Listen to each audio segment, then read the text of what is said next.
o nosso herói Dan Woo-sun conquista o mundo das artes marciais, também conhecido como Jian-woo, e ganha o título de Rei do Punho, porque ele usa apenas o punho durante as lutas inigualável por todos. Um dia ele é emboscado por um bando de capangas da facção demoníaca. Ele mata muitos deles. Muitos deles, exceto 2. Estes 2 são muito fortes e não hesitam em matar os seus próprios camaradas, para atingir os seus objetivos, a sua crueldade. E o símbolo na sua arma expõe a sua identidade a Uzon. Uzon avança na direção de um deles, enquanto afirma que o vai liquidar com 10 golpes, mas cada golpe erra os seus pontos vitais, porque ele é contido pelo companheiro do seu oponente. Com fios finos por todo o corpo, quando ele ataca 9 vezes, o mestre das marionetas aperta os seus fios em Woo-sun, imobilizando-o, enquanto o outro oponente perfura o seu corpo com a sua espada. Mesmo antes de dar o seu último suspiro, ele consegue atingir o seu inimigo pela 10ª vez no maxilar. Com isso, a sua vida termina. Enquanto Dan Woo-sun deseja atingir o seu inimigo mais uma vez. Antes da sua morte, ele desperta na casa segura de Jua como Lee Jin-hyun, que é o filho mais velho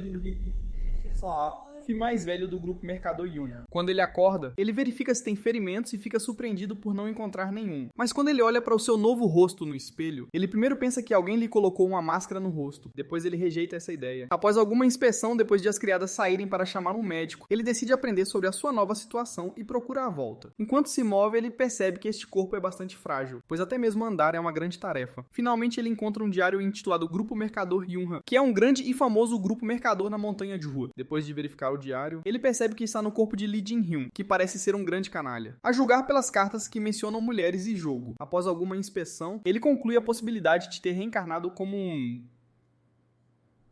Lee Jin-hyun. Nesse momento, o seu médico Gong-sun entra com o sorriso de uma raposa astuta e de repente tenta verificar o seu pulso. Retirando a mão, ele garante que está bem. Então a cobra de médico oferece-lhe sopa de dragão e fênix, afirmando que é um tônico. Mas na realidade, esta sopa é veneno para alguém doente como Jin-hyun. Em vez de lhe responder, Jin-hyun de repente quer saber quantos anos se passaram desde que ele morreu. Dan Woo-sun conclui que foi há pouco tempo. Isso significa que os seus inimigos ainda estão vivos, pensando no seu médico atual e nos seus antigos inimigos. Ele fica determinado a matá-los a todos, agora que ele tem outra oportunidade na vida. Dias se passaram desde que Dan Woo-sun reencarnou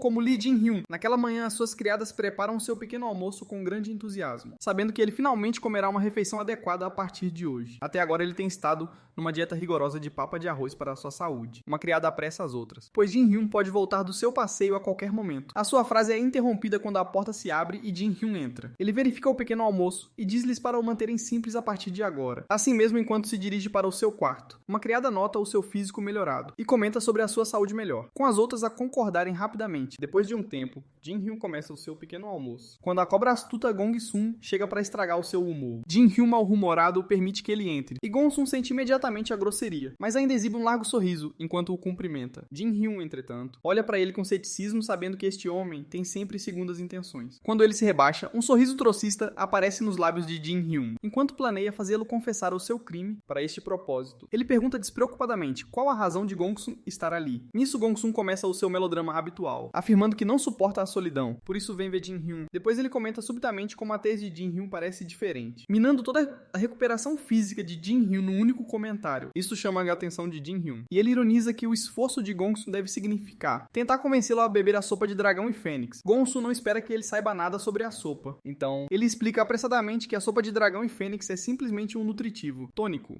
Jin-hyun comenta casualmente que é tóxico. Gong-sun lembra o que é o seu médico, percebendo que está prestes a ser apanhado. Gong-sun faz imediatamente um gesto dramático, declarando que como Jin-hyun claramente não precisa dele, é melhor ele ir-se embora antes que ele possa dar um passo. A voz de Jin-hyun para All num tom sombrio. Jin-hyun pergunta se Gong-sun é o mestre aqui, já que ele parece entrar e sair do seu quarto quando lhe se apetece. Vendo a sua expressão, Jin-hyun ri-se enquanto esclarece que está apenas a brincar, e Gong-sun nervoso alinha na brincadeira. Depois Jin-hyun ordena-lhe que traga material de escrita, dizendo que deseja escrever uma carta. Quando Gong-sun obedece, Jin-hyun diz-lhe para a escrever em seu lugar. Ele dita que Gong-sun precisa de viver nesta vivenda, por causa de uma doença grave que ele está a sofrer. As suas palavras seguintes apanham Gong-sun de surpresa, quando ele acrescenta que a sua vida é demasiado longa, então Gong-sun precisa de conselhos do seu mestre sobre o seu próximo passo. Vendo a sua expressão, Jin-hyun pergunta por que parou de escrever. Ele tenta desvalorizar com uma risada as palavras de Jin-hyun e pede-lhe para elaborar. Mas antes que possa terminar a sua frase, Jin-hyun atira-lhe um pauzinho, arranha-lhe ligeiramente o pescoço e perfura a parede atrás dele. Agora verdadeiramente alarmado, Gong-sun verifica a sua ferida.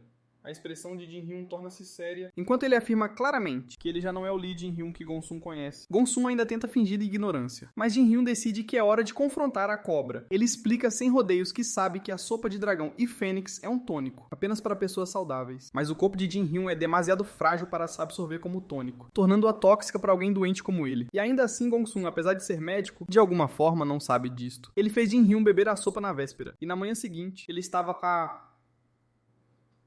claramente a verificar o pulso de Jin-hyun para ver os efeitos. Não só isso, quando Jin-hyun lhe disse para deixar a sopa no balcão. A sua expressão revelou uma intenção assassina inequívoca. Jin-hyun afirma que sabe que alguém como Gon-sun não pode agir por conta própria. Então ele diz-lhe para escrever o nome do seu mestre na carta. Gon-sun primeiro tenta uma abordagem dramática, perguntando como Jin-hyun poderia suspeitar de alguém tão gentil como ele. Depois ele dá um profundo suspiro teatral, apenas para largar a farsa no momento seguinte e revelar as suas verdadeiras cores, zombando que não sabia que um canalha como Jin-hyun tinha cérebro para perceber as coisas. Jin-hyun entende que já não há mais fingimento. Gon-sun responde friamente que a sua verdadeira intenção é matá-lo. Em silêncio agora. Olhando para os criados, Gon-sun decide. O sangue deles também deve ser derramado para encobrir o assassinato de Jin-hyun, mas antes que possa preparar a sua agulha envenenada. Jin-hyun aparece atrás dele e com um ataque rápido, Gon-sun é derrubado, retomando a sua refeição despreocupadamente. Jin-hyun comenta que Gon-sun realmente não se devia distrair durante as suas conversas. Enquanto olha para as suas mãos magoadas do golpe anterior em Gon-sun, ele sente-se frustrado com o seu corpo frágil. Tudo o que ele precisa é de recuperar a força que outrora teve na sua vida passada. Ele sabe que assim que o conseguir, que será imparável o suficiente para enfrentar todo o grupo Mercador Yunha. Se eles estiverem realmente por trás da sua tentativa de assassinato, para esse fim, ele deve regressar ao grupo para investigar Gon-sun mais a fundo um dia. No momento seguinte, ele tropeça e senta-se quando uma dor de cabeça súbita o atinge. Ele lembra-se de Gong-sun e depois das memórias deste corpo. O corpo de Lee Jin-hyun invade-no de uma só vez. Depois de a onda de choque passar, uma lágrima escorre do seu olho enquanto ele aprende a verdadeira história de Jin-hyun. Ele era sem talento e mediano, ao contrário dos seus segundo e terceiro irmãos, que eram inteligentes e fortes. Para superar a sua mediocridade, ele fez o que nenhuma pessoa sã faria. Ele começou a gastar dinheiro em prazeres, o que deteriorou a sua saúde a ponto de, quando se apercebeu do seu erro, já não havia retorno. Sob o pretexto de o ajudar a recuperar, ele foi enviado para essa vivenda, que não era mais do que um lugar de exílio, mas o seu clã mal se importava com o seu filho mais velho sem talento, passando os seus dias aqui. Agora a viver no corpo de Jin-hyun, o Sun está determinado a recomeçar o seu treino de artes marciais, algo que ele tinha adiado por não ter as memórias de Jin-hyun. Ele sente-se frustrado com o verdadeiro dono deste corpo, que desperdiçou um corpo tão perfeito em prazeres. Ele decide usar o conhecimento da sua vida passada para tornar este corpo útil, adquirindo alguns elixires raros. Quando ele entra na vivenda, os seus olhos vislumbram o dinheiro que ele tem, e ele sente-se aliviado por saber que não tem problemas financeiros. Isso significa que ele pode comprar facilmente os elixires de que precisa. Depois o seu olhar recai sobre Gon-sun, agora nada mais do que um cadáver. Graças ao seu golpe poderoso anterior, ele decide enterrar o corpo. A partir deste dia, um ano passa no que parece ser um único suspiro. Um dia, Mokin Sayop, um membro do esquadrão de guardas do grupo Mercador Unha, chega para entregar uma carta para Jin-hyun. Ele pergunta a uma criada sobre o paradeiro de Jin-hyun, e ela aponta-lhe para o lugar onde Jin-hyun está a meditar. Assim que Mok vê a sua forma musculada,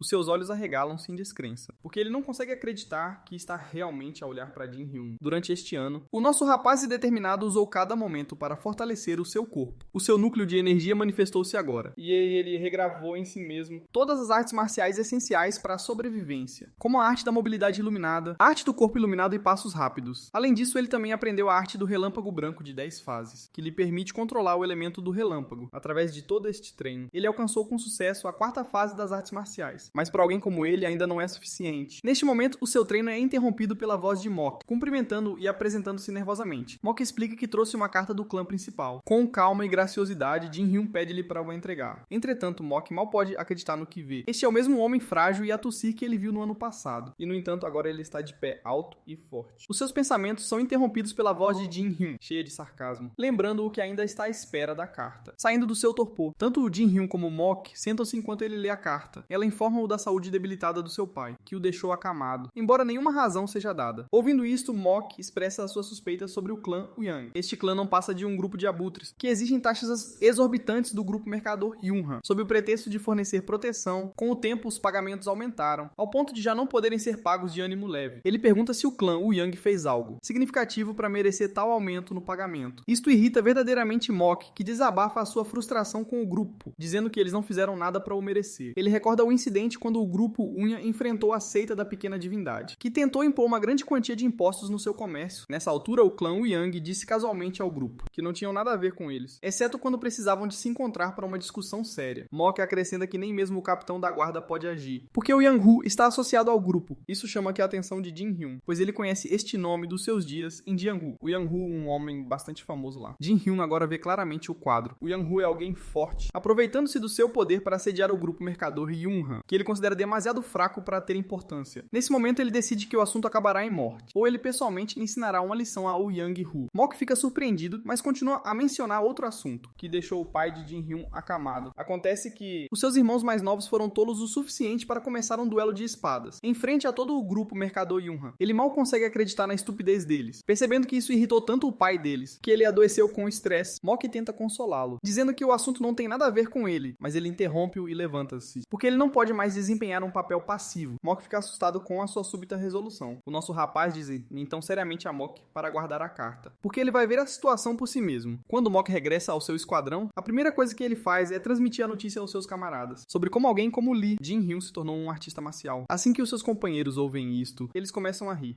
Todos têm a sua própria opinião sobre o assunto. Alguns dizem que ele deve ser bom na cama, enquanto outros comentam que se alguém como Jin-Hyun pode tornar-se um artista marcial, então eles próprios devem ser artistas marciais lendários. Um dos seus companheiros diz-lhe para fazer uma piada credível. Por exemplo, como o vice-capitão finalmente encontrou um amante. O dito vice-capitão...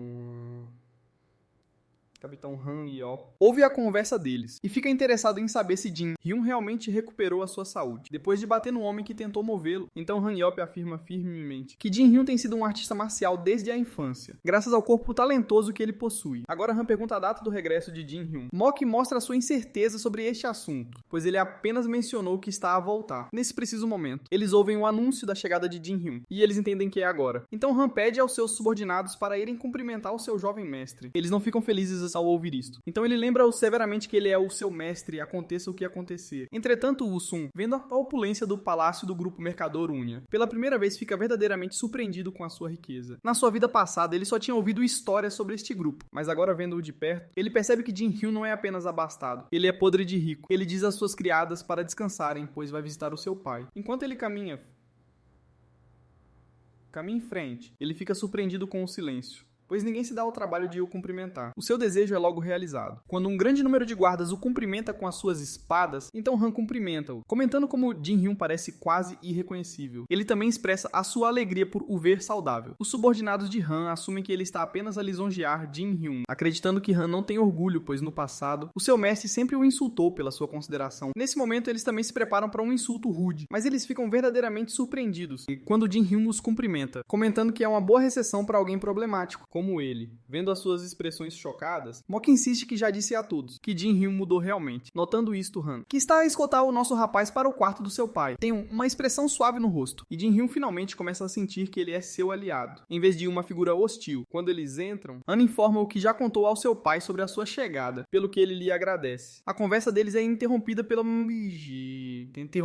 mão do seu irmão mais novo, Jae-hyun, que o cumprimenta com um comentário zombeteiro, chamando-o de pervertido. Vendo-o assim, Jae-hyun comenta que ele parece uma pessoa completamente diferente. Quando Jin-Hyun tem a audácia de o encarar, Jae-hyun aperta o punho no seu ombro. Han, que testemunhou Jin-Hyun a ser espancado pelo irmão mais novo no passado, não quer que ele enfrente o mesmo tratamento no seu primeiro dia de volta. Ele gentilmente tira a mão de Jae-hyun do ombro de Jin-Hyun, enquanto comenta que ambos os irmãos deveriam estar felizes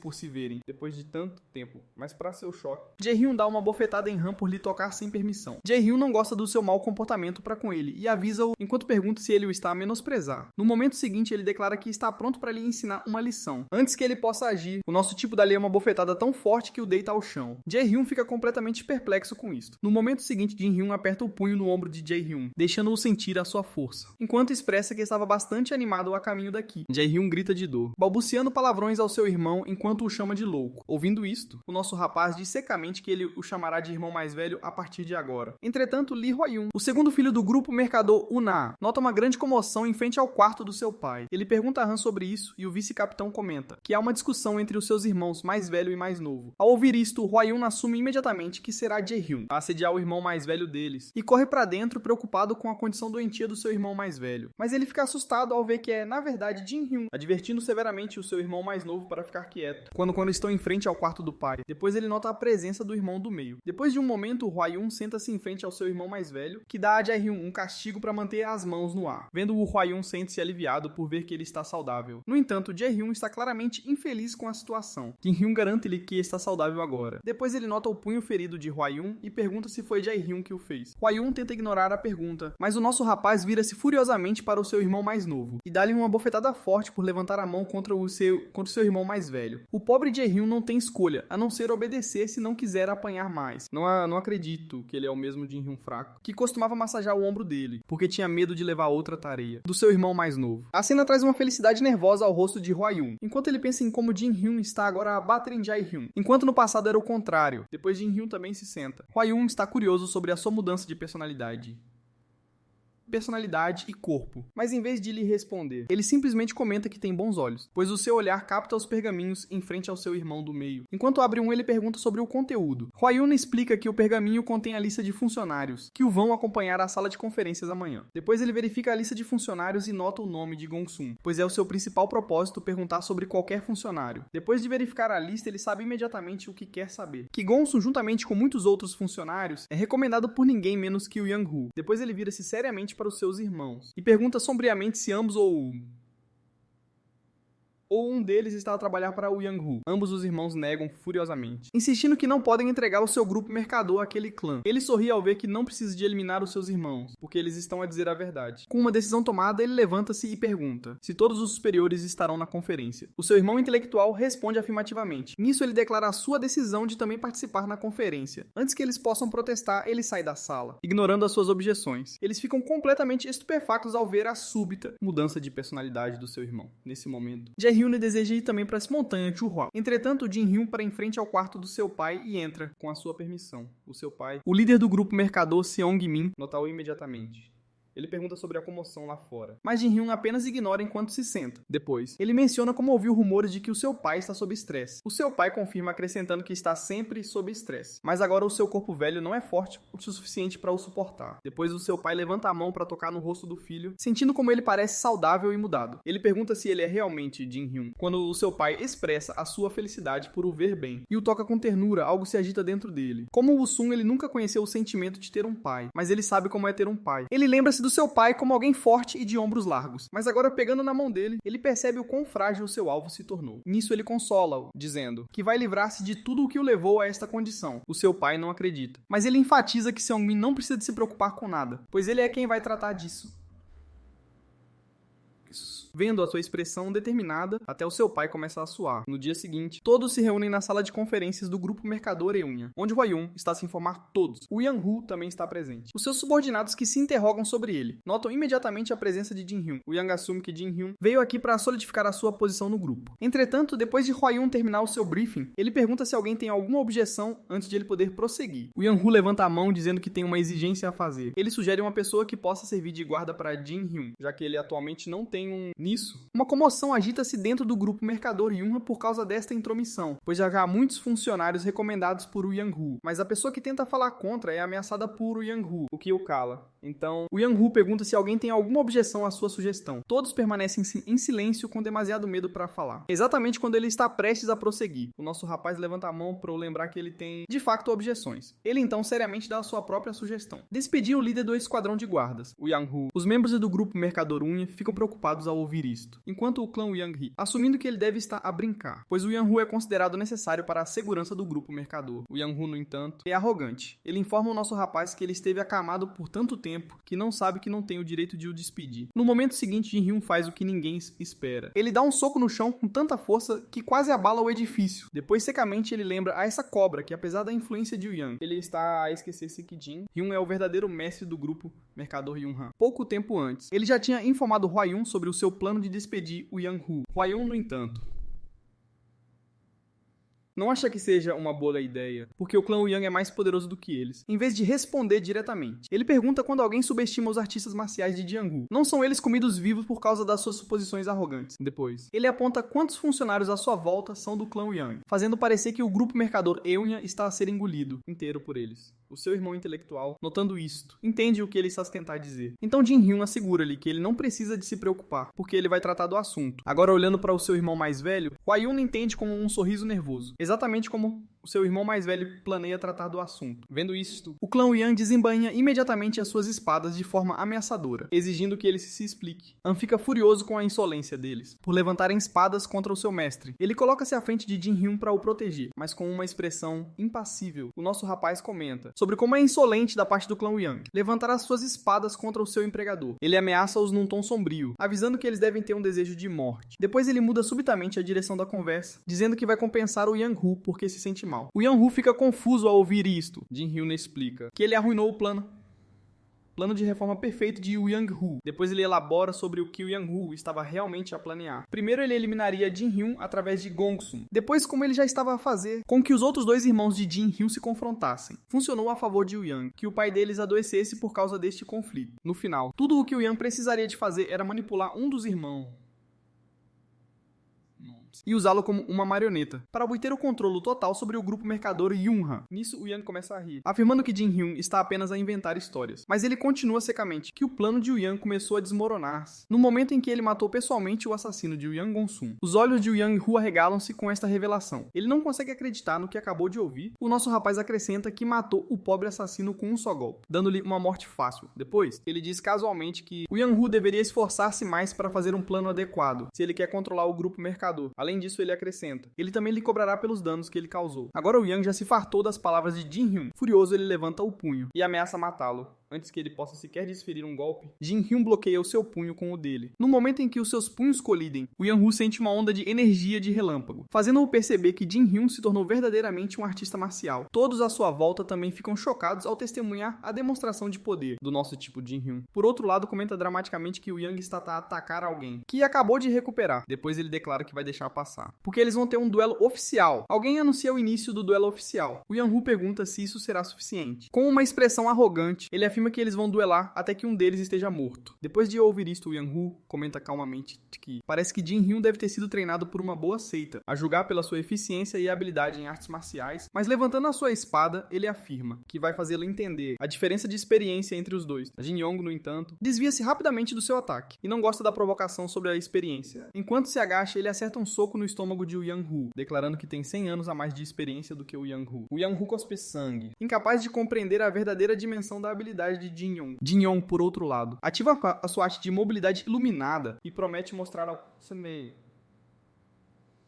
Yang como é a verdadeira diferença de experiência, agora movendo-se à velocidade da luz. Ele ataca o Yang, que consegue bloquear o golpe com a sua espada. Os dois confrontam-se repetidamente, o Yang atacando com a sua lâmina, Jin-yong contra-atacando com os punhos nus, mas cada golpe que o nosso rapaz desfere é bloqueado pela espada de Yang. Durante a luta, o Yang-hu fica completamente confuso com as técnicas de Jin-yong, porque não se parece nada com a forma como um novato lutaria. As suas habilidades correspondem às de um artista marcial experiente. No entanto, apesar disso, o Yang está determinado a acabar com Jin-yong. Ao ver a sua postura, os seus subordinados ficam satisfeitos, pensando que o seu capitão está finalmente prestes a terminar essa luta. Com isso, o Yang ativa a sua arte da espada de 3 formas. Jin-yong baixa imediatamente a cabeça para evitar o golpe, e ativa o seu golpe rápido. Ele move-se tão rápido que o Yang nem sequer sente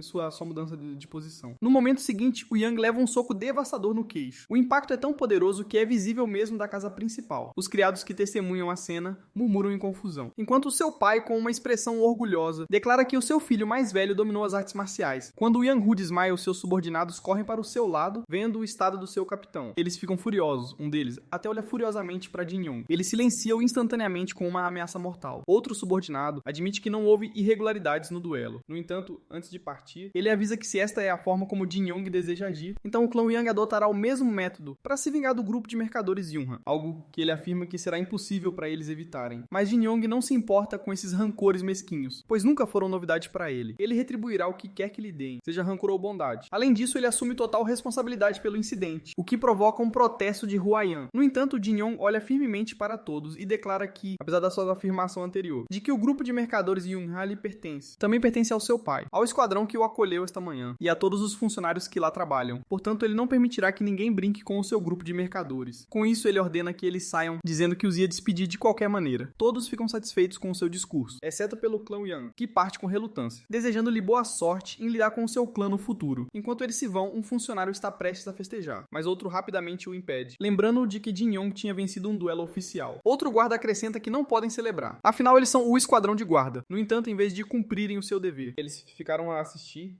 tempo todo. Indiferentes à confusão. Jin Yong vira-se para Hua-Yan e diz-lhe para lhe trazer um elixir, uma vez que já assumiu a responsabilidade exclusiva pelo assunto. Ele merece pelo menos isso. Hua-Yan ri-se e assegura ao seu irmão que trará o melhor elixir, acrescentando que vai estar ocupado a partir de agora. Não só estará a comprar elixires, mas também precisa de contratar novas pessoas para o esquadrão de guarda. A isto Jin Yong menciona que já tem algumas pessoas em mente, que podem preencher a vaga enquanto isso, algures dentro de uma sala privada. Myung-ho recebe a notícia sobre as recentes ações de Jin Yong. Os seus subordinados confirmam que a notícia é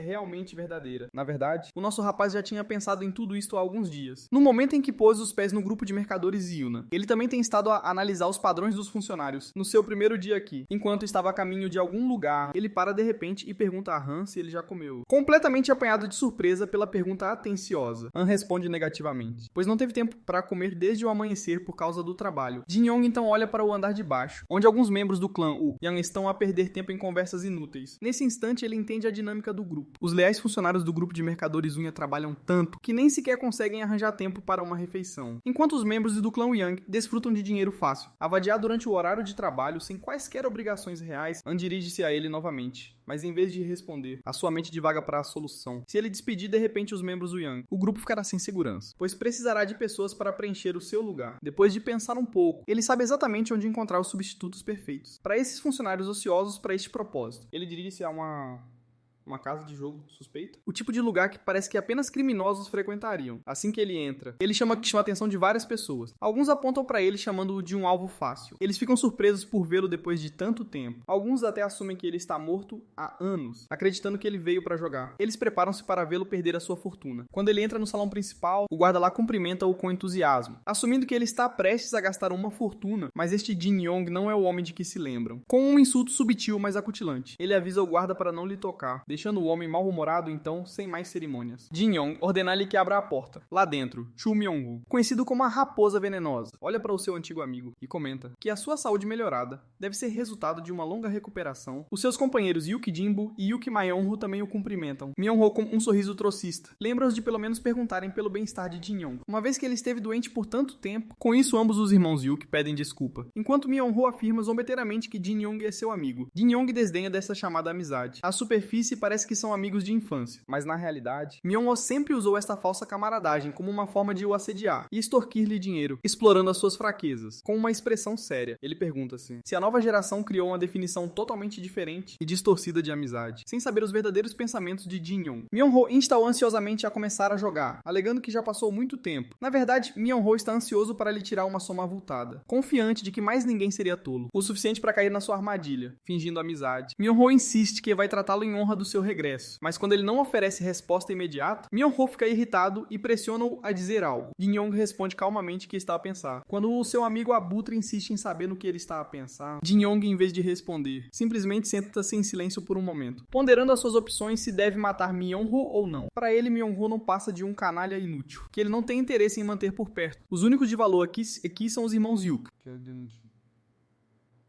que apesar de viverem como bandidos, na verdade têm habilidades que valem a pena usar. A sua habilidade desperdiçada sob alguém como Myung-woo, com essa decisão a ferver na sua mente. Jin Yong levanta-se e calmamente diz a Myung-woo para entregar a chave do cofre. Myung-woo pisca de surpresa, perguntando por que Jin Yong de repente precisa de dinheiro.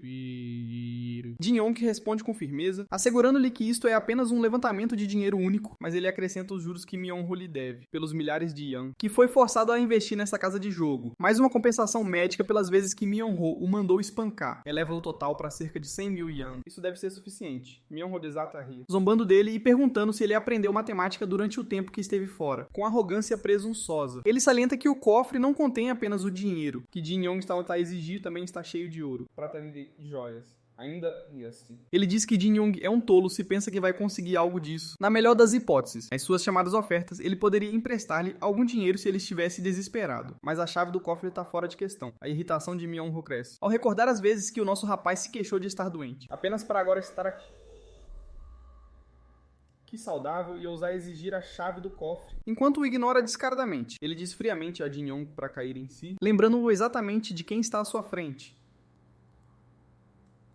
Quando Jin Young ainda não se dá ao trabalho de responder, Myung-ho aproxima-se o seu rosto, quase a tocar no dele, e pergunta se ele está a desejar a morte às suas mãos novamente. Sem resposta. Finalmente, desistindo das palavras, Myung-ho dá uma ordem aos seus lacaios para espancarem Jin Young até o deixarem em polpa. Um dos irmãos Yuki agarra-o por trás, preparando-se para bater com a cabeça dele na mesa. Mas a expressão de Jin Young escurece. Isto ele percebe, é ele a ser bondoso. No momento seguinte, ele atira um irmão Yuki diretamente contra a parede. O outro avança, mas Jin Young desvia-se, usando a mesa como alavanca e num piscar de olhos estilhaça-lhe o tornozelo. Esse irmão cai instantaneamente. Jin Young vira-se surpreso ao ver os irmãos Yuki a levantarem-se novamente, apesar dos seus ossos partidos, os seus olhos completamente desprovidos de medo. Essa visão na verdade o excita, pois ele está agora animado para os apanhar. Ambos os irmãos atacam-no juntos, mas em segundos, Jin Young desaparece da sua linha de visão. Num piscar de olhos, ele está atrás deles. Movendo-se com uma velocidade estonteante, ele agarra as cabeças de ambos e bate-as uma contra a outra, lembrando-lhes friamente que não os vai avisar novamente. Agora com os irmãos turbulentos no chão, o único que resta é o cobarde Myung-ho, que se tem escondido atrás deles. Jin Young vira-se para o seu velho amigo com um sorriso sinistro. Myung-ho tentando mascarar o seu medo, fala nervosamente com Jin Young num tom amigável, sugerindo que ele deveria contar aos seus amigos que aprendeu artes marciais. Tudo enquanto mantém uma mão escondida atrás de si. Ele olha-o com desconfiança, questionando o seu motivo, mas respondendo com a sua habitual calma. Quando Jin Young avança na sua direção, o medo de Myung-ho aumenta e ele revela a faca, avisando-o para não se aproximar mais. Ele tenta lembrar a si mesmo que não há nada a temer, pois é apenas Jin Young, afinal. Com determinação, Myung-ho avança, planejando terminar a luta com um único golpe. Ele sorri por trás da mesa, pensando que isso o protegerá, mas Jin Young chuta a mesa para o lado, e no momento seguinte um soco dele estilhaça-a em pedaços. Tudo do que resta é um atordoado. Myung-ho sem palavras, cuja cabeça ele agarra. Então ele sorri e diz calmamente que o contra-ataque vence desta vez. No momento seguinte, Myung-ho grita de dor, enquanto Jin Young envia energia relâmpago a percorrer o seu corpo. Lá fora, um guarda murmura que alguém vai morrer hoje. Após a explosão chocante, Myung-ho desaba no chão, encharcado de suor. Jin Young indiferente. Diz-lhe para se recompor, com dificuldade. Myung-ho levanta a cabeça, os seus olhos a arder de humilhação. Enquanto se pergunta o que Jin Young andou a fazer durante a sua recuperação, o pensamento surge se Jin Young treinou todo este tempo apenas para se vingar dele.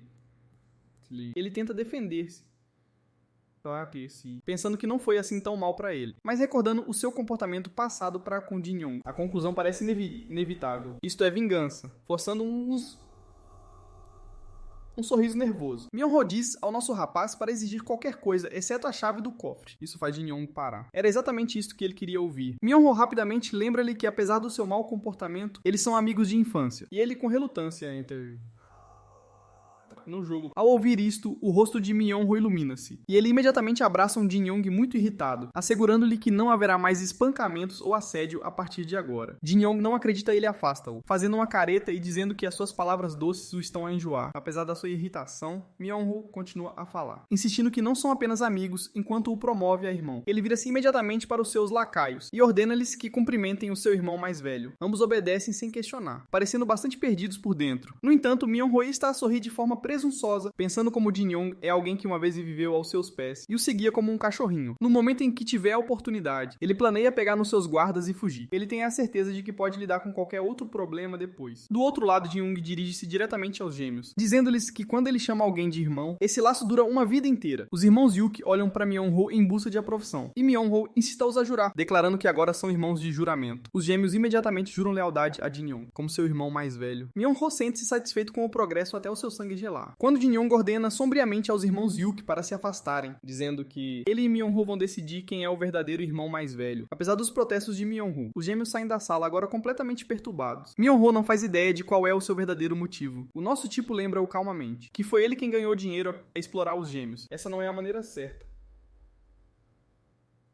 Então agora Jin Young vai assumir a responsabilidade por eles, sabendo perfeitamente que os irmãos valem mais do que dinheiro. Myung-ho protesta furiosamente, acusando Jin Young não só de o espancar, mas também de tentar levar os irmãos. Ele rosna que seria melhor matá-lo de vez. Por mais rude que seja o comentário, Jin Young decide conceder o sentimento dando um pontapé no queixo de Myung-ho. No momento seguinte, ele diz-lhe friamente que está a fazer um ótimo trabalho, e passa a usá-lo como saco de pancada, até que Myung-ho finalmente entende que Jin Young não está limitado por nenhuma relutância em matá-lo. Finalmente Myung-ho murmura que lhe dará o que ele quer, mas Jin Young diz-lhe casualmente para o dizer em voz alta. Derrotado, Myung-ho finalmente concorda em entregar a chave. Jin Young sorri e lembra a Myung-ho que ele deve mostrar que está a implorar pela sua vida. Myung-ho ainda tem a audácia de zombar da exigência, zombando se não deveria ser mais respeitoso em vez disso. Ele aprende a lição rapidamente quando Jin Young o atira para o lado, deixando-o a pensar se ele enlouqueceu. Assim que os irmãos Yuki o veem, eles viram-se imediatamente para perguntar se ele perdeu. Sem outra escolha, Myung-ho confessa que perdeu e que a partir de agora, eles servirão Jin Young. A pura humilhação faz Myung-ho sentir vontade de chorar. Por um breve momento, ele pensa como um ser humano sensato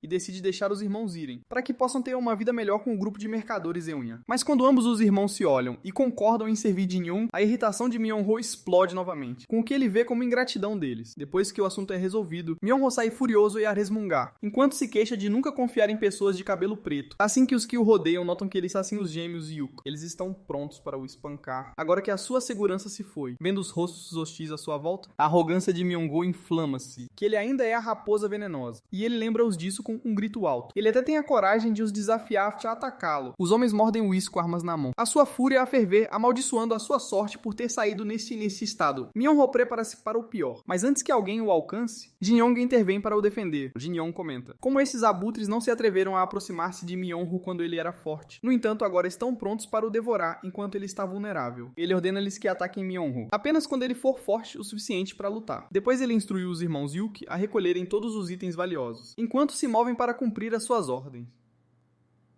Myung-ho continua a amaldiçoar tudo e todos, Jin Young incluído quando chegam à frente da sua casa. Os irmãos Yuki agradecem-lhe por salvar o seu antigo mestre. A gratidão apanha-o de surpresa. Por um momento, olhando para os gêmeos, ele recorda os rumores, que alguns dizem que foram vendidos a Myung-ho como escravos, outros que o seguiram por medo. No entanto, vendo a sua preocupação genuína por Myung-ho, Jin Young sorri suavemente para si mesmo, percebendo que compreender a verdadeira natureza humana é muito mais complexa do que parece. Entretanto, por trás de um pilar, alguém observa cuidadosamente, certificando-se de que Jin Young está realmente lá. Agora no presente as coisas voltam ao ritmo. Jae-hyun não está feliz com o progresso. Ele ainda está a resmungar por não ter um dia tranquilo, até o seu irmão mais velho regressar. Ele lembra-se do súbito aparecimento de dinheiro e joias, da casa de jogo juntamente com os irmãos Yuki, e o pensamento fala o ferver de ressentimento. No momento seguinte ele vê uma carroça a entrar com novos suprimentos. Hwayan verifica os cuidadosos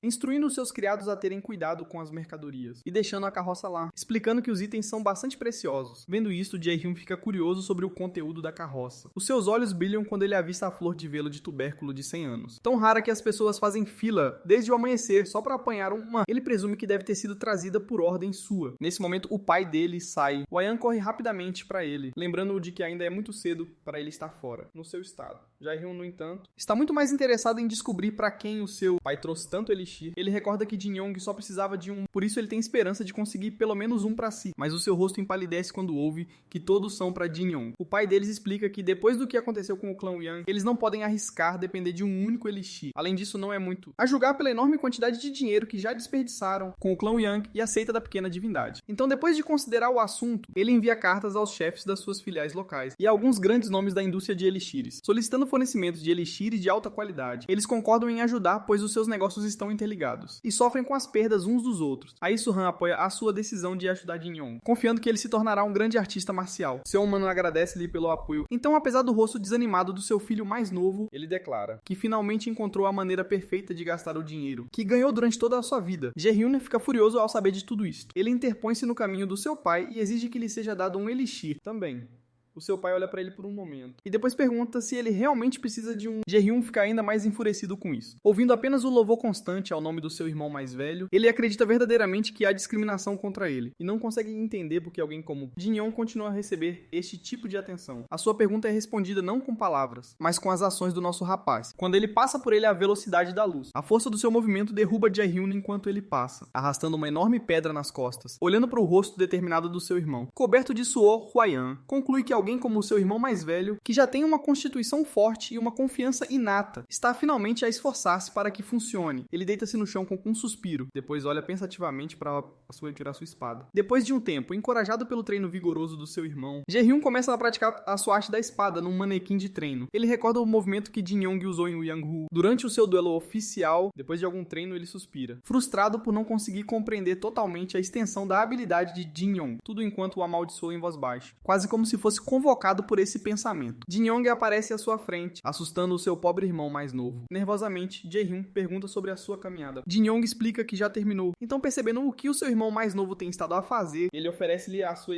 espada e diz-lhe para rever o movimento que o Yang-hu usou contra ele, enquanto elogia as habilidades do seu irmão. Envergonhado, Jae-hyun percebe que o seu irmão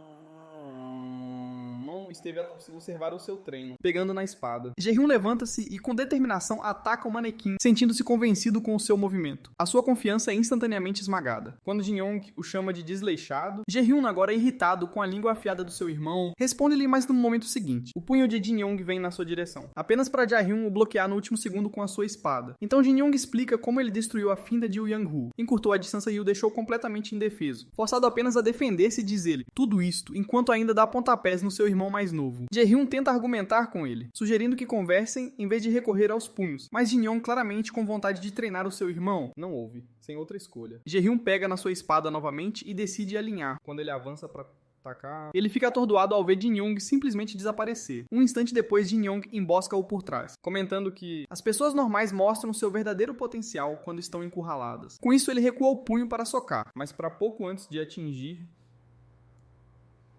Jae-hyun. Assustado, Jae-hyun cai no chão, claramente pensando que poderia ser morto. Jin-young explica que na esgrima, apunhalar tem uma taxa de sucesso menor do que cortar. Ele acrescenta que o Yang-hu usou uma técnica de morte com um só golpe, tentando um estilo de espada de 3 formas contra ele. Esta técnica requer extrema cautela. Então Jin-young mediu a sua velocidade cuidadosamente para contra-atacar. Caso contrário, ele teria sido acabado naquele dia. Enquanto levanta a sua espada para o seu irmão, Jin-young recorda a sua luta contra o Yang-hu. Alguém como Yan teria sido acabado antes mesmo que pudesse desembainhar a sua espada, se ele ainda tivesse todo o potencial do seu corpo da vida passada, mas agora o seu corpo não atingiu nem 1/4 da força, que ele uma vez possuiu como o Rei do Punho. Por causa disso, ele não pode simplesmente celebrar uma vitória contra o Yang-hu. Os seus pensamentos derivam para os assassinos da facção demoníaca, e a percepção de que eles são ainda mais poderosos do que ele. Isto alimenta a sua determinação para superar a força que tinha na sua vida passada. A sua reflexão é interrompida pela voz de uma criada, informando-o de que ele tem uma visita. Antes de sair para atender o seu convidado, Jin-young dá um toque na testa do seu irmão mais novo mais uma vez. Noutro lugar, um grupo de homens está a discutir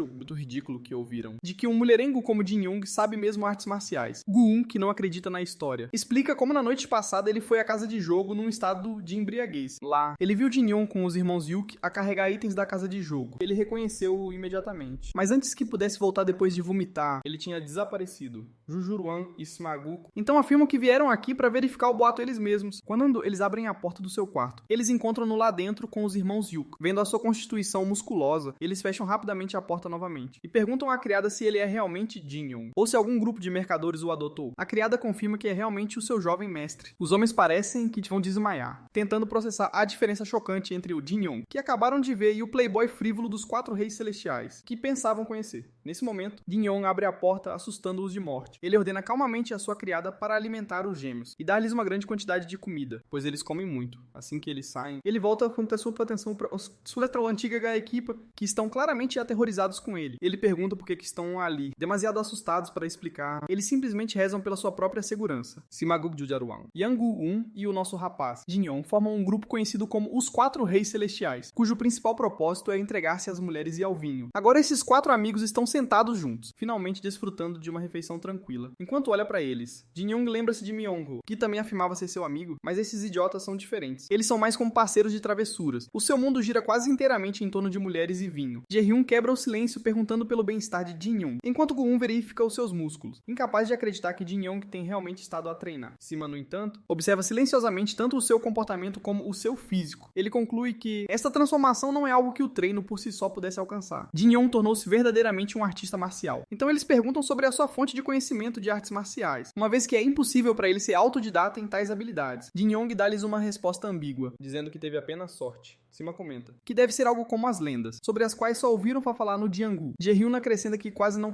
o reconheceu de todo. Então do nada Jin-young afirma que o seu amigo Jin-young está morto, o que faz as suas expressões mudarem imediatamente. Ainda esperançoso, Jae-hyun pergunta sobre o seu próximo curso de ação. Jin-young explica vagamente que tem uma dívida a pagar, e para saldar, ele está a preparar o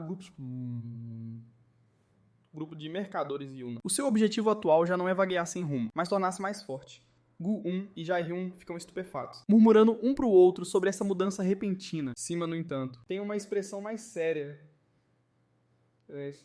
Ele recorda na altura em que Jin-young partiu sob o pretexto de estar a recuperar, mas Jin-young sabia que era na verdade uma forma de exílio. Ele tinha ficado desanimado, percebendo que seu pai estava desapontado o suficiente para mandá-lo embora. Sima tentou animá-lo, consolando-o e encorajando-o a usar o tempo sabiamente para estudar e mudar a si mesmo. Naquela época, Jinya riu em resposta, enquanto concordava em mudar antes que Sima pudesse se despedir dele, lembrando-se do incidente. Sima parabeniza sinceramente seu amigo por ter mudado para melhor. Por um momento, todos eles pausam. Depois concordam com Sima enquanto relembram a época em que Jin-young partiu. E os outros não apareceram por causa de suas ressacas habituais. Vendo-os discutir assim, ele suspira suavemente, percebendo que esses idiotas amantes de álcool são os verdadeiros amigos de Jin-young, servindo álcool para seus amigos. Ele pergunta sobre os planos deles, agora que ele mudou. Diante disso, todos eles declaram nervosamente que não são do tipo que muda. Ainda assim, enquanto celebravam, eles estão felizes que pelo menos Jin-young saiu da sombra do grupo deles para enfrentar o mundo após um dia de bebida e risadas. Todos os seus amigos vão embora, cumprimentando-o calorosamente e lembrando-o de procurá-lo se precisar. No caminho de volta, eles discutem mais uma vez a transformação de Jin-young e Sima sugere que eles vão para casa. Jarian provoca sobre um possível noivado, mas Sima simplesmente diz a ele para ir para casa e estudar. A brincadeira deles continua, até que decidem se instalar na casa do Aroma Doce, para ficarem ainda mais bêbados enquanto isso, na mesma casa do Aroma Doce.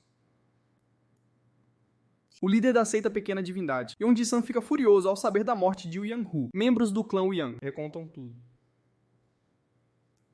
sobre o duelo oficial entre Jinya e o capitão deles. Quando o líder da seita pergunta sobre a arma que Jinya usou, eles respondem que o antigo rei do punho confiou apenas em seus punhos. Ao ouvir isso, a expressão do líder da seita escurece com desprazer. Os membros do clã Yang pressionam novamente por vingança, mas o líder da seita os lembra que eles não podem buscar vingança por um duelo justo. Um membro do clã Yang protesta, dizendo que o líder da seita e o Yang-hu deveriam ser amigos, e que ele deveria honrar esse laço. O temperamento de Yeon-ji-san se exalta, e ele esbraveja que não tem obrigação com um homem morto. Ele então ordena que eles levem o cadáver embora e peçam desculpas à sua escolta pelo incômodo. Depois, os pensamentos de Yeon-ji-san se voltam para outro problema, pois o grupo mercante Yuna se recusou a pagar seu imposto, sem o Yang como seu trunfo. Eles perderam sua vantagem. Seu subordinado o lembra que a recusa deles em pagar significa que eles não reconhecem mais a autoridade da seita. Yeon-ji-san concorda o subordinado, então pergunta se ele planeja matá-los. Mas o líder deles balança a cabeça. Responde que eles não são alguns capangas do submundo. O subordinado insiste perguntando se ele pretende simplesmente deixá-los ir. Antes que ele possa responder, Yeon-ji-san avista 3 dos amigos de Jin-young, ainda conversando sobre a transformação do amigo deles. Ele nota a presença deles e passa por eles, mencionando intencionalmente o grupo mercante Yuna, falando alto o suficiente para eles ouvirem. Ele reflete em voz alta sobre quanta riqueza o pai de Jin-young e o próprio Jin-young como herdeiro devem possuir.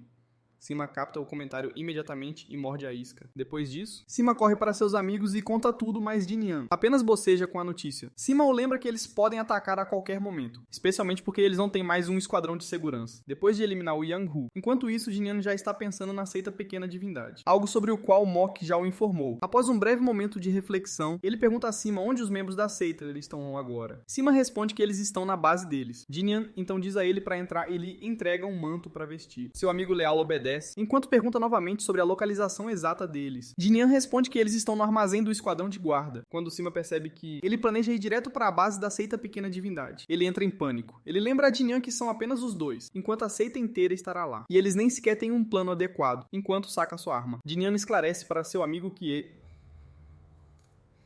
este é o plano, então pressionando a faca levemente contra a garganta de Sima. Ele ordena que ele mostre o caminho. Seu pobre amigo não tem escolha, a não ser guiá-lo até a base da seita Pequena Divindade, onde dezenas de guardas vigiam o portão principal. Finalmente, na entrada, Sima o lembra que ele é inútil em uma luta. Ele calmamente diz ao amigo para ir embora, pois ele vai entrar sozinho. Sima fica um pouco desapontado com a dispensa e o avisa novamente sobre o perigo de invadir um lugar com centenas de guardas. Mas Jin-young simplesmente abre a porta com um estrondo e declara que vai fazer exatamente o que costumava fazer. Em sua vida passada como Dong Woo-sung, a regra de vida do nosso garoto é simples: nunca recuar de uma luta. Nem quando ele era apenas um órfão lutando no mundo de Jianghu, e nem mesmo durante seu reinado como o Rei do Punho. Mesmo agora ele se recusa a recuar, especialmente quando se trata de seu amor pela batalha. No momento em que todos notam a porta se abrindo, eles se viram pra ele, mas nosso cara entra sem nenhum traço de medo e pergunta pelo líder deles. Um guarda furioso com a audácia do intruso avança para espancá-lo, mas Jin Young se move mais rápido agarrando o homem pelo pescoço e o derrubando com um movimento rápido. Os guardas o avisam que ele está no covil deles, antes que a luta se intensifique. O próprio líder da seita aparece atraído pela comoção e exige saber sua identidade. Jin Young calmamente afirma ser um assassino. O líder da seita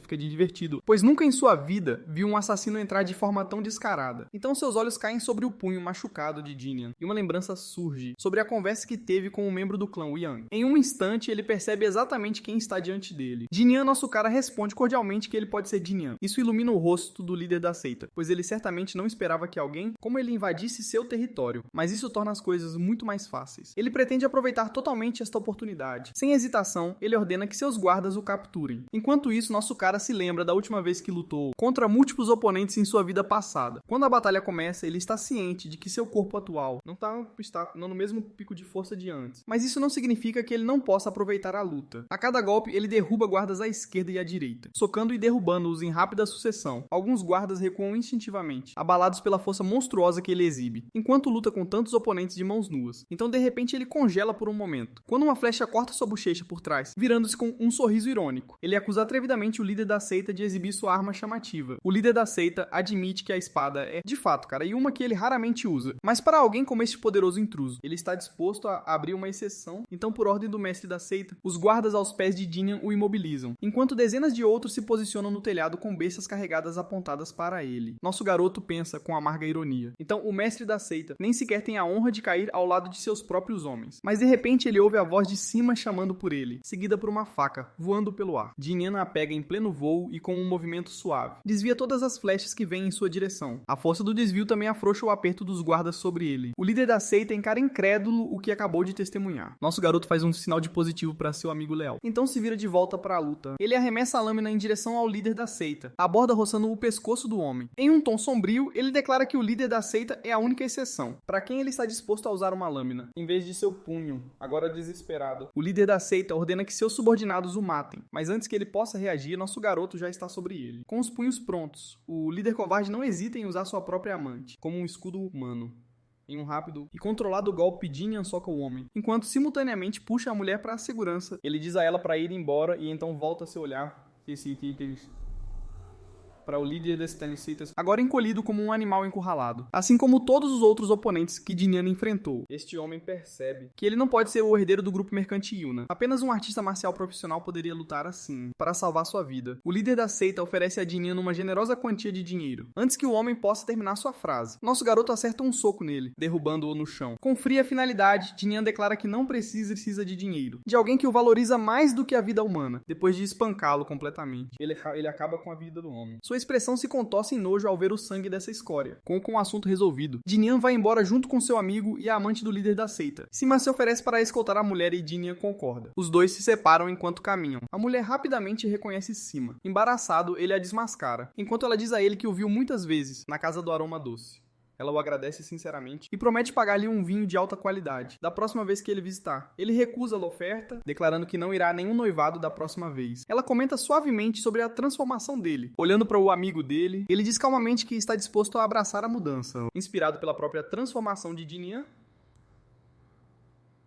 Enquanto Jin Young, por sua vez, já está pensando no café da manhã. Depois de se refrescar em seu quarto, Jin Young se acomoda para o café da manhã com os irmãos Yue. Ele os incentiva a comer o quanto quiserem, encantados com sua generosidade. Eles perguntam se podem comer 7 vezes por dia, ao que ele concorda casualmente sem pensar 2 vezes. Então eles notam um ferimento em seu rosto e perguntam sobre o que aconteceu na noite passada. A pergunta o leva de volta à memória da emboscada, que foi um evento que genuinamente o abalou. Não é o tipo de coisa que o teria abalado em sua vida passada, mas agora isso o faz perceber que ele deve ir além de seu treinamento treinamento usual. Ele precisa continuar se esforçando, tanto para se preparar para a vingança contra a facção demoníaca, quanto para continuar fortalecendo o grupo mercante Yuna. Naquele momento, ele é informado sobre o recebimento de um pacote. Abrindo, ele encontra uma carta de Gu-ung na caixa. A carta o elogia de brincadeira por ter melhorado, enquanto aponta que ele bebeu apenas uma vez na noite passada. Na verdade, Gu-ung tinha ido entregar algo a pedido de seu pai, mas se esqueceu, então agora ele está enviando em vez disso. Ele termina a carta se despedindo de Dinian e lembrando-o de ficar mais forte pelo bem do grupo de canalhas deles. Quando Dinian abre a caixa, ele encontra várias raízes centenárias da flor de vela de tubérculo. Ele fica espantado ao perceber que essas ervas podem ter quase 5 séculos. Isso significa que elas podem ajudá-lo a elevar sua arte do relâmpago, de 10 fases para a 5ª fase. Então ele verifica outra bolsa com uma caixa dentro. Dentro ele encontra uma carta do grupo mercante Taiho, endereçada a seu pai como um símbolo de amizade. Ele conclui que seu pai deve ter usado suas conexões para pedir ao grupo mercante Taiho, que é um dos mais ricos das planícies centrais, para entregar esses itens preciosos. Quando ele abre a caixa, seus olhos se arregalam ao ver a essência de Azurita, que é um tesouro para artistas marciais. Ela só pede para a lendária baga de vinho natural, a flor da lua e o ginseng da neve de 10.000 anos. Este elixir é tão raro que artistas marciais matariam por ele. Enquanto inala seu aroma, ele tem certeza de que é verdadeiramente essência de Azurita, tendo provado algumas gotas em sua vida passada. O que ele não consegue entender é como seu pai conseguiu colocar as mãos nela. Então, sem hesitação, ele joga cada raiz da flor de velo de tubérculo para cada um de seus irmãos Yue, instruindo-os a guardar seu quarto. Enquanto ele se concentra em circular sua energia, ele também ordena que comam as raízes assim que ele sair de seu quarto. Um dos irmãos Yue olha o item em sua mão com curiosidade. Dinian explica que é algo que os tornará mais fortes, mas os avisa para não perdê-lo por ser valioso. Um deles fica espantado ao ouvir isso. Então, revela casualmente que seu pai trouxe muitos elixires semelhantes, apenas para ele. Dinian suspira, finalmente entendendo que tudo se resume a dinheiro. Depois de consumir a raiz,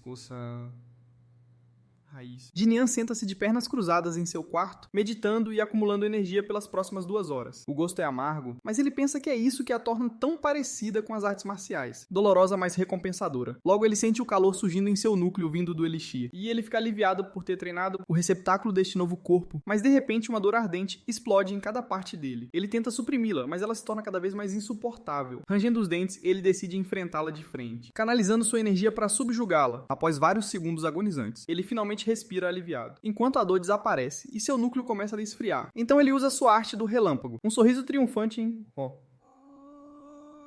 seu rosto. Ao perceber que alcançou a 5ª fase, olhando para seu corpo, ele percebe que cheira a álcool. Graças ao alcoolismo do antigo dono de seu corpo. Com um sorriso, ele se despede do antigo Dinian. Agora é hora de tentar a essência de Azurita, o que não é um processo fácil. A maioria dos corpos se desfaz como um copo de areia na fornalha sob seu efeito, mas ele sabe que tem que aguentar. No momento seguinte, ele sente a energia espiritual da essência o envolvendo, como se estivesse testando no início. Ele decide suprimir sua ganância por poder, mas então ele muda de ideia e empurra contra a nítida energia, determinado a superá-la e se tornar insanamente forte. 7 dias se passam enquanto ele permanece confinado em seu quarto, trabalhando com a energia. Seu irmão mais novo estudioso fica preocupado com ele. Ele é parado pelo irmão Yui, que o lembra que o mestre deles proíbe estritamente qualquer um de entrar no quarto. Antes que o irmão estudioso possa dizer qualquer coisa, uma grande explosão irrompe de seu quarto, e ele fica lá parado como um fantasma, olhos ardendo com raios roxos. Os irmãos Yui ficam atordoados com a visão, mas Huaiyan, o mais inteligente entre eles, imediatamente a reconhece como a infame energia de desvio pelo fedor no ar. Eles correm para ele enquanto ele desmaia no chão. Os irmãos Yui tentam desesperadamente acordá-lo. Huaiyan, preocupado e assustado, se aproxima de seu irmão mais velho, que levanta a cabeça com a mesma expressão intensa. Dinian se levanta e olha para seu irmão. Sua expressão o faz parecer um fantasma vingativo. Ele começa a andar em frente quando seu irmão do meio pergunta para onde ele está indo. Ele responde que precisa se acalmar um pouco e os avisa para não o seguirem, deixando um Huaiyan muito perplexo, questionando sua declaração. Ele está pulando de prédio em prédio em alta velocidade, tentando fugir não apenas de sua casa, mas também de sua rua. O poder surgindo dentro dele, graças à essência de Azurita que ele consumiu, o torna quase incontrolável. O corpo de Dinian não é forte o suficiente para suportar o poder da essência, que se torna incontenível para o Rei do Punho. Então ele foge das áreas habitadas, para proteger as pessoas de si mesmo. Depois de um tempo ele está longe e para em um lugar deserto, o poder ainda é incontrolável. Lembrando-se da facada que sofreu em sua vida passada, ele decide liberar a energia de seu corpo. Ele libera a energia em uma explosão poderosa visível de longe, enquanto ela dispara do chão. A chuva cai sobre ele enquanto ele fica ali parado, satisfeito com sua energia, verificando o nível de sua arte do relâmpago branco de 10 fases. Ele sorri sorrir, percebendo que alcançou a 8ª fase por causa dessa energia. Quando ele volta para a cidade, suas roupas estão rasgadas pela energia que ele liberou, percebendo os olhares das pessoas ao seu redor. Ele compra algumas roupas. Quando perguntou ao lojista sobre o preço, o homem se recusa a aceitar dinheiro, reconhecendo-o como aquele que derrotou os grupos turbulentos, como o clã Yang, e aceita a pequena divindade, assustando os outros bandidos. Ele aponta para seus filhos dizendo que eles vêm aqui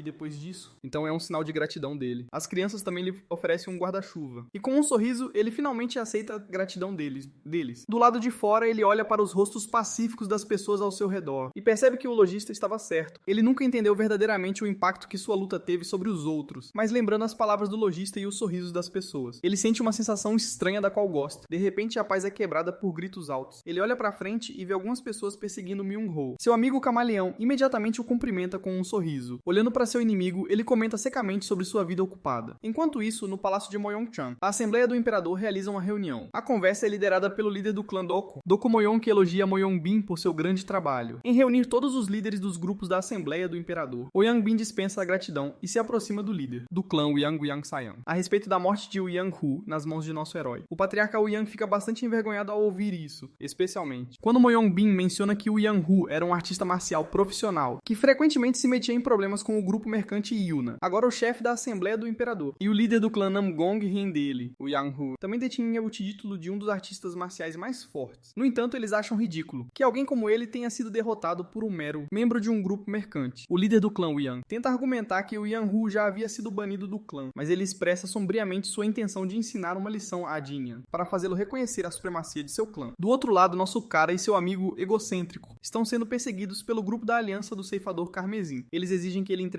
Myung-ho, que informou a Jinyan sobre esses aspirantes a reis. No centro da cidade, Myung-ho explica que essas pessoas roubaram os livros que ele tinha para seu negócio de leilões. Ele então pergunta a seus ex-amigos sobre a condição de suas mãos, mostrando suas mãos machucadas. Myung-ho brinca que pode ouvi-las. Vendo isso, ele se vira para os capangas do submundo e pede que devolvam Myung-ho assim que suas mãos estiverem totalmente curadas. Todos começam a zombar da sanidade do nosso cara, falando casualmente com eles assim. Mas quando Jinyan não reage às zombarias deles, eles percebem que ele não é um cara comum, que ele carrega uma aura opressiva. Ainda assim, eles estão com raiva e decidem espancá-lo. Um dos marginais para os outros e se adianta. Ele pergunta a Jinyan se ele realmente conhece a verdadeira identidade deles. No momento seguinte, ele está prestes a ameaçar nosso cara, mas ele não tem a chance de terminar sua frase, antes que um empurrão forte de Jinyan o faça colidir com uma parede. Ao longe, todos ficam chocados ao ver isso, indiferente às expressões deles. Jinyan casualmente diz a eles para darem o fora, dizendo que é hora de ele comer algo. Caso contrário, ele poderia matá-los de fome. É melhor para eles virem outra hora. Ele ainda acrescenta que ou ele ou Myung-ho os encontrará para a luta mais tarde de Kade. Finalmente, a gangue do Ceifador Carmesim entende e se despede por enquanto. Agora Myung-ho tem a audácia de pedir que ele lhe compre algo, especialmente macarrão. Ele até menciona que quando Jinyan o venceu da última vez, ele quase morreu porque estava morrendo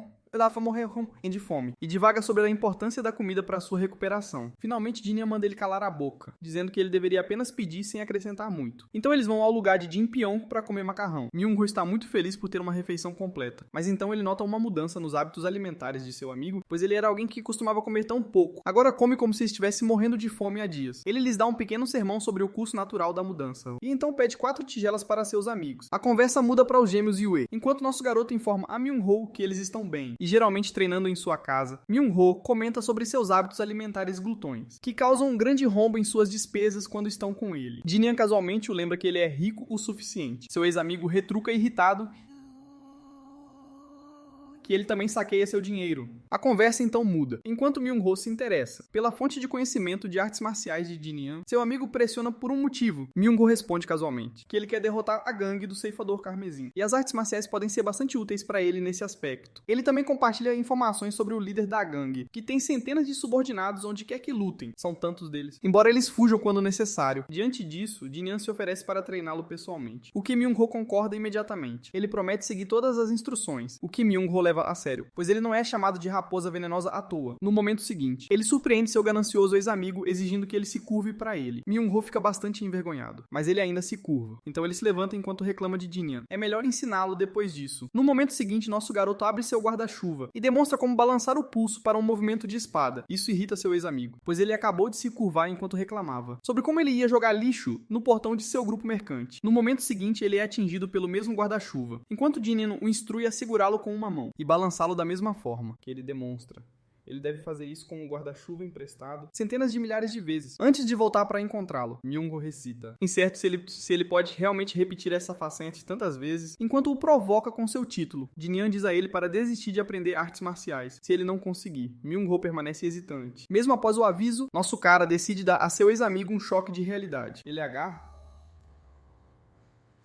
seu colarinho e o lembra que matar alguém não é brincadeira de criança. O exercício de balançar o guarda-chuva treinará seus braços, para que ele possa matar dezenas de membros da gangue do ceifador carmesim, com uma espada de madeira. No entanto, até agora, ele só tem fugido assustado deles. Então ele diz sem expressão que alguém lamentável como ele poderia muito bem morrer. Myung-ho responde nervosamente que não quer morrer. Calmamente. Jin-Young pede que ele escolha, se ele quer se tornar uma pessoa digna do título de raposa venenosa, ou permanecer como um rato covarde. Por um momento, seu ex-amigo permanece em silêncio. Então, ele finalmente pede o guarda-chuva emprestado e sai com ele. Depois de pagar por ele e se despedir de seu amigo, Jin-Young reflete sobre o que disse. E se pergunta se Myung-ho continuará com o treinamento ou não. Seus pensamentos então se voltam para a gangue da Aliança do Ceifador Carmesim, e ele decide manter sua promessa de rastreá-lo. Enquanto isso, na base da Casa da Paixão, o líder está furioso, espancando alguns de seus subordinados, enquanto outros tremem com o que está acontecendo. Ele exige saber o motivo deles para deixar Myung-ho ir, depois de saber de tudo. O líder da gangue contempla, mas ele não consegue digerir o fato de que o filho de um grupo mercante se opõe a seus turbulentos lacaios do submundo. Um de seus subordinados explica que Jin-Young não é apenas alguém que afirma ser um mestre em artes marciais. Alguns até dizem que ele é a pessoa mais forte na região de Yanguwa. Mas vendo a expressão de seu mestre, ele não termina sua frase. O líder então ordena que os outros voltem para o grupo, encarregado de encontrar os dois. Ele diz sem expressão que quer tanto Myung-ho quanto Jin-Young mortos. Enquanto isso, nosso garoto também está aprendendo sobre a aliança do ceifador carmesim e seu líder. Um dos irmãos Yue informa-o de que a gangue é infame por despedaçar seus oponentes até agora. Eles mataram muitos líderes proeminentes de diferentes seitas, como a seita Nap e a seita Chifre e assim por diante. Depois de fazer isso, ele absorve essas facções menores na região de Yukuan, tornando seu grupo ainda maior. Como resultado, estabelecimentos e negócios na área de Yukuan não têm escolha, a não ser pagar tributo à aliança do ceifador carmesim, independentemente do tipo de negócio que administram. Eles estão atrás de Myung-ho por causa do mesmo dinheiro de tributo. Jin-Young então explica que a gangue tomou conta da casa de leilões de seu ex-amigo. O garoto Yui concorda, observando que algo assim provavelmente seria feito pela gangue. Depois de aprender tudo isso, nosso cara percebe que não tem escolha a não ser encontrar a gangue. Caso contrário, seu grupo mercante será arrastado para a confusão, assim que descobrirem sua identidade. Enquanto no distrito comercial de Yuan, dentro da Casa da Paixão, a madame está instruindo suas subordinadas, quando de repente ouvem um grito alto. Elas imediatamente correm para a garota. Uma das acompanhantes a informa que a garota está com o líder da aliança do ceifador carmesim. Mas então elas ficam preocupadas com outra garota, que ainda está lá dentro com o líder. Vendo a condição da garota, a madame diz à sua subordinada para escoltá-la ao seu quarto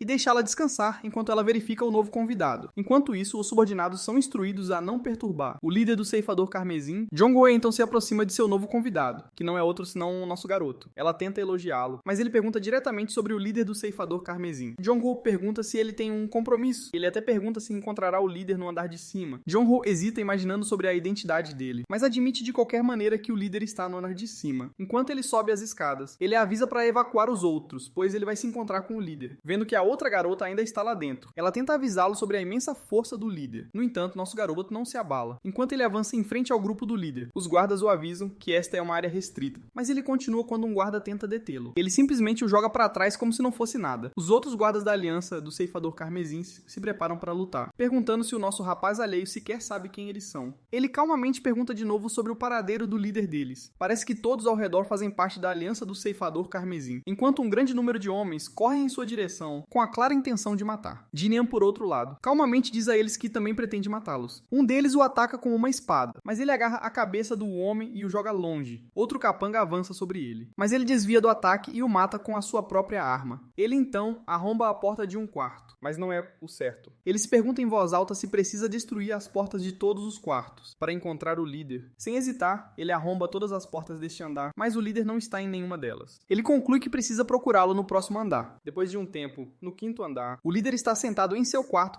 quando a porta de repente se abre com um estrondo. Seu subordinado o informa imediatamente que a pessoa que fez isso é ninguém menos que o filho do grupo de mercadores, que eles estão procurando ao que parece. O líder também percebe o caos lá fora e pergunta casualmente se o nosso rapaz está lá para pagar a dívida do seu antigo amigo. Jin-Young, no entanto, comenta casualmente que o líder está num andar muito alto. O líder pergunta se ele tem medo de subir mais, enquanto luta contra a festa de boas-vindas dos seus subordinados. O nosso rapaz avança calmamente, dizendo a ele que é sua especialidade realizar este este tipo de proeza. Quando ele fica cara a cara com o líder, o homem barulhento parece um gigante em comparação com ele. O tal gigante percebe a diferença de altura e sorri, declarando que a sua especialidade é olhar os outros de cima. Olhando para sua expressão arrogante, Jinian sabe que ele é o tipo típico de bandido do submundo, mal o suficiente para que ele não se sinta culpado por espancá-lo. É exatamente por isso que ele gosta deste tipo de delinquente. No momento seguinte, ele nota uma garota atrás do líder, claramente sangrando. O líder segue seu olhar e sorri arrogantemente, declarando que não conseguiu controlar a sua força. O nosso rapaz fica furioso com uma pessoa que não tem consciência, e provavelmente nunca terá. Ele pediu ao líder para deixar a garota ir. Tudo isso enquanto ponderava a maneira como o mataria. Notando o fogo em seus olhos, o líder afirma que qualquer um que vem para acabar com ele tem o mesmo olhar intenso, mas no final ele os despedaça com as próprias mãos. Enquanto isso, as pessoas lá fora correm para escapar do perigo iminente. Um dos membros grita que uma pessoa louca está a tentar invadir a casa da paixão. Parece que essa pessoa louca não é o nosso rapaz, mas o seu chamado amigo de infância que está a balançar o seu guarda-chuva e a afastar toda a gente. Ele finalmente balançou o guarda-chuva 2.164 vezes. No entanto, ele está frustrado. E percebendo que ainda não completou a tarefa de 100 mil balanços, e ele começa a contar novamente desde o início. De repente ele ouve uma grande explosão atrás de si. Enquanto ele olha para trás, os seus pensamentos divagam, perguntando se está relacionado com o seu amigo. Por outro lado, Jinian chuta o líder com tanta força que o empurra para fora do prédio, quebrando a parede atrás dele. O líder olha para o nosso rapaz, que em vez de permanecer como espectador, salta atrás dele e aterra graciosamente em frente ao seu oponente. Mesmo espancado, o ceifador vermelho levanta-se, pronto para o enfrentar, enquanto pega uma arma do seu subordinado. Com força total, ele atira a arma contra ele, mas Jinian desvia enquanto salta para o ar. Ele tenta novamente, mas desta vez, Jinian calmamente agarra a corrente, enquanto o punho ainda está na mão do líder. Isto também dá ao ceifador vermelho a oportunidade de avaliar a força do nosso rapaz, que corresponde à sua então. Ele solta a arma e corre em sua direção, para acabar com ele, com a sua força de ressalto. Ele tem a certeza de que Jinian não será capaz de bloquear este ataque. Olhando para o estilo, o nosso rapaz perspicaz reconhece-o imediatamente como o meteoro, técnica de martelo e punho. Ele também observa que essa pessoa deve ter sido ensinada por algum artista marcial tradicional, a julgar pelo seu estilo de luta limpo. No entanto, o líder o subestima. Jinian é um rei do punho e ele bloqueia facilmente o ataque do seu oponente. No momento seguinte, ele dá um soco forte no estômago do homem, provocando um grito dele. Olhando para o seu estômago ferido, o líder reconhece imediatamente o estilo de punho treinado de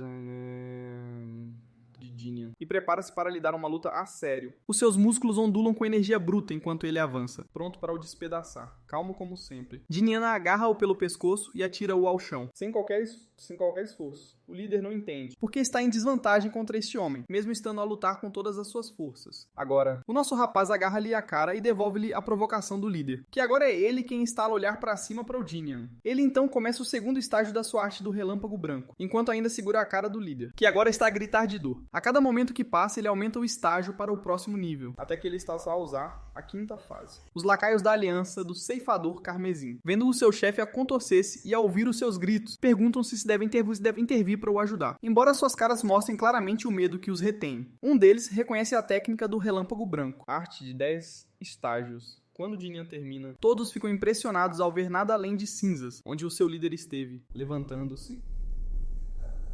Ele olha friamente para o grupo do ceifador carmesim e pergunta: quem lhes deu o direito de cobrar impostos e dinheiro de tributo, dos salários suados de pessoas fracas?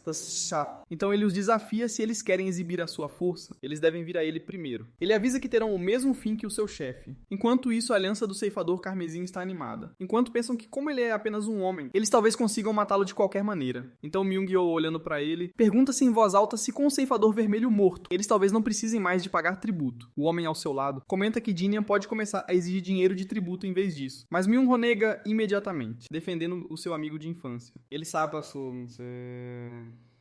que o seu amigo já tem dinheiro suficiente para nunca se rebaixar a tais meios. Então ele começa a contar os balanços do seu guarda-chuva mais uma vez, o que leva um transeunte a comentar as suas palhaçadas, chamando-o de louco a cada golpe. Myung-Woo balança o seu guarda-chuva. Ele lembra-se da vez em que Jinian lhe perguntou se ele realmente queria ser um rato ou uma raposa venenosa como ele afirmava ser. Ele sabe que toda pessoa tem uma centelha no coração para fazer algo e é sua própria responsabilidade nutrir essa centelha. Ele entende que seu amigo quer ser forte, a ponto de beirar a loucura. Mas de repente, ele para de olhar para o seu amigo amigo a lutar contra os capangas do ceifador carmesim, e declara que ele é a raposa venenosa, não um rato covarde. Depois de lidar com a aliança do ceifador carmesim, Dinian nem sequer lava o sangue das suas roupas, quando o seu preocupado irmão nerd aparece à sua porta. Ele dá a desculpa de que estava fora para beber. O seu irmão do meio veio pedir conselhos sobre um assunto, mas o preocupado quer respostas sobre o sangue. O nosso rapaz consola-o enquanto explica que não é dele, o que o seu irmão já adivinhou. Então Royan finalmente vai ao ponto pelo qual veio aqui, porque ele quer enviar algo aos grupos de mercadores, como um sinal da sua gratidão por fornecerem elixires tão preciosos. Primeiro ele quer enviar algo ao grupo de mercadores Taiho, mas quer saber quanto vale o remédio que eles enviaram. Nisso, Dinian lembra-se que o referido grupo foi quem enviou a essência de azureíta, e responde que o valor é tão alto que alguém como ele nem consegue medir o seu valor. O seu irmão fica perplexo e incapaz de compreender o que poderia ser dado por algo tão valioso. Dinian acredita que enviar bens ou dinheiro não é uma boa ideia. Para surpresa do seu irmão, ele propõe formar uma aliança de mercadores em vez disso. Ele explica ainda que, além de grandes nomes como Taihu, existem também grupos menores como o Estabelecimento de Escolta do Oeste, que não tem nenhuma forma oficial de proteção. Uma aliança como esta seria uma boa maneira de os retribuir, oferecendo proteção.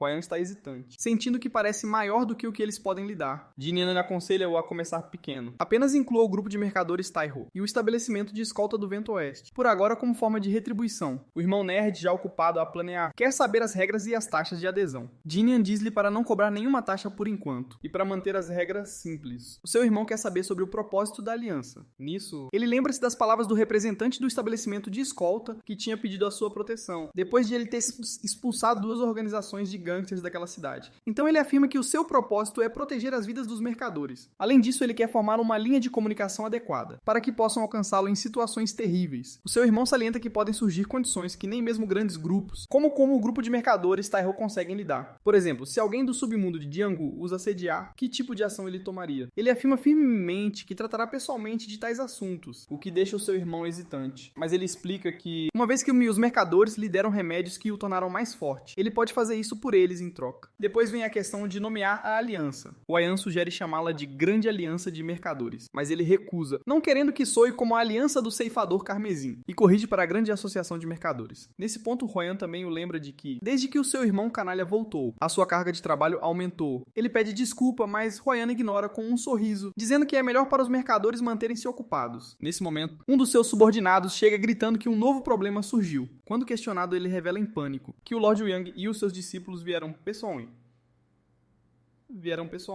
Enquanto isso, o referido grupo está assentado no salão principal do grupo de mercadores. Lord Yang ainda está furioso com a humilhação que recebeu durante a reunião da Associação dos Governantes. Então ele enfatiza aos seus discípulos que cada um deles deve lutar por turnos contra Dinian, porque ele quer dar-lhe uma morte dolorosa. Além disso, o nome da sua família não pode ser restaurado com apenas uma vitória. Todos eles obedecem imediatamente. Então, Shin Sobek pergunta se os seus 2 companheiros vão usar armas, já que ele vai lutar de mãos nuas. O Yang Mion concorda em usar os seus punhos também. Wu não está tão confiante e pretende usar a sua espada. O seu irmão zomba dele por isso. Mas Wu argumenta que Dinian é alguém que derrotou alguém, como o Yang Hu, que tinha muita experiência em Jianghu. Mion, no entanto, zomba disso acreditando que o Yang Hu não era forte o suficiente. Finalmente, ele arrogantemente ordena aos servos que convoquem Dinian para vir pessoalmente. Mas em vez disso, os irmãos Yue chegam e informam-nos que eles devem ir ao anexo, a convite do seu mestre. Depois de um tempo, os convidados estão em frente ao nosso rapaz que já os espera. Ele dá-lhes as boas-vindas e os 3 artistas marciais apresentam-se. Ele fica, no entanto, surpreso com a presença do Lord Yang, que pede desculpa por vir sem avisar, mas admite que não resistiu a vir testemunhar a sua força. Dinian entende que eles estão aqui para um duelo, e pergunta sobre o formato específico. Lord Yang sugere que ele lute contra todos os seus discípulos, já que eles querem aprender com ele, enquanto declara as regras quem perder a consciência. Ficar imóvel ou cair do ringue será declarado o perdedor. Dinian aceita as regras simples e pede para começar a luta. O primeiro é Mayong. Lord Yang está bastante convencido da vitória do seu filho. Enquanto isso, Myung sente que não parece estar a enfrentar apenas o filho de um mercador, mas sim um guerreiro experiente de Jianghu, o que o faz perceber que a vitória de Dinian sobre o Yang Hu deve ter sido genuína. Dinian pergunta sobre a sua arma, mas antes que Myung possa terminar a sua resposta arrogante, ele recebe um soco forte de Dinian, que o atira contra a parede do fundo. A taça na mão do Lord Yang esmaga-se com o choque. Dinian lembra-o calmamente que ele pode sacar uma espada se tiver essa oportunidade. Depois desafia o próximo oponente a avançar. Então decide ir a seguir e pede a Shin para cuidar do seu irmão, o que Shin concorda. Uma vez que ele está em frente ao nosso rapaz, está pronto para libertar todo o seu poder e técnicas, e Dinian quer que ele o faça para ter uma boa luta. Com isso, a luta começa. Sem perder tempo, Wun saca a sua espada com um movimento rápido. Ele avança em direção ao nosso rapaz, tentando atingi-lo, mas Jinian desvia-se facilmente. Ao mesmo tempo, ele nota que Wun é de fato um bom espadachim. No entanto, Jinian é mais perspicaz e começa a fazer os seus movimentos, depois de observar cuidadosamente o padrão da esgrima de Wun, enquanto se desviava. É por isso que ele agora consegue evitar todos os golpes apenas com as mãos nuas. Agora é a vez de Jinian passar na ofensiva. Ele começa com a quinta fase da sua arte do relâmpago, e baixa o seu nível de energia para a terceira fase. Wun prepara-se tentando bloquear o ataque com um golpe de espada. No momento seguinte, Jinian envia um ataque de rugido de relâmpago diretamente contra ele, derrubando o seu oponente com um único golpe. Shin não acredita. Myong sugere que eles parem o duelo, porque se os três forem derrotados, isso trará ainda mais vergonha. No entanto, Shin não está disposto a recuar da oportunidade de lutar contra alguém que usa apenas os punhos nus, já que ele mesmo treinou em técnicas de golpe de palma. Ele pede um treino com o nosso rapaz, vendo os seus punhos. Jinian fica genuinamente animado para lutar contra alguém com habilidade real. Com isso, ambos os mestres do punho chocam-se. O confronto continua por um tempo com Shin a atacar e Jinian desviar. Mas Shin fica irritado por Jinian só se ter defendido até agora. Determinado, ele decide